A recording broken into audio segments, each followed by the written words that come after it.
বহুল আলোচিত ২১শে আগস্ট গ্রেনেড হামলার মামলায় যাবজ্জীবন কারাদণ্ডপ্রাপ্ত বিএনপির ভারপ্রাপ্ত চেয়ারম্যান তারেক রহমান ও মৃত্যুদণ্ডপ্রাপ্ত সাবেক স্বরাষ্ট্র প্রতিমন্ত্রী লুৎফুজ্জামান বাবর সহ সব আসামির খালাসের বিরুদ্ধে আপিল করেছে রাষ্ট্রপক্ষ। বুধবার অ্যাটর্নি জেনারেল কার্যালয় থেকে বিষয়টি নিশ্চিত করা হয়েছে। এছাড়া আপিল বিভাগের কার্যতালিকায়ও বিষয়টি এসেছে। বিচারপতি এ.কে.এম. আসাদুজ্জামান ও বিচারপতি সৈয়দ এনায়েত হোসেনের হাইকোর্ট বেঞ্চে এর আগে ১ ডিসেম্বর তারেক রহমান সহ সব আসামিকে খালাস দিয়েছিলেন।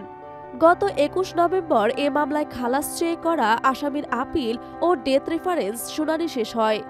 এর আগে ২০১৮ সালের ১০ অক্টোবর এ মামলায় সাবেক স্বরাষ্ট্র প্রতিমন্ত্রী লুৎফুজ্জামান বাবর ও বিএনপি নেতা আব্দুস সালাম পিন্টু সহ ১৯ জনকে মৃত্যুদণ্ড দেন বিচারিক আদালত। যাবজ্জীবন কারাদণ্ড দেওয়া হয় বিএনপির ভারপ্রাপ্ত চেয়ারম্যান তারেক রহমান সহ ১৯ জনকে। আসামিপক্ষের আইনজীবীদের প্রত্যাশা ছিল, রাজনৈতিক উদ্দেশ্যে যাদের নাম মামলায় জড়ানো হয়েছে তারা সবাই খালাস পাবেন। ২০০৪ সালে রাজধানী বঙ্গবন্ধু এভিনিউয়ে আওয়ামী লীগের সমাবেশে গ্রেনেড হামলায় নিহত হন ২৪ জন। এ ঘটনায় আহত হন অন্তত ৪ শতাধিক।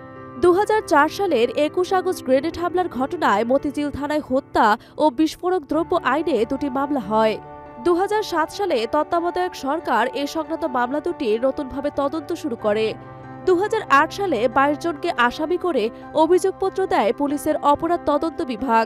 এতে বলা হয়, শেখ হাসিনাকে হত্যা করে আওয়ামী লীগকে নেতৃত্বশূন্য করতে ওই হামলা চালিয়েছিল জঙ্গিরা।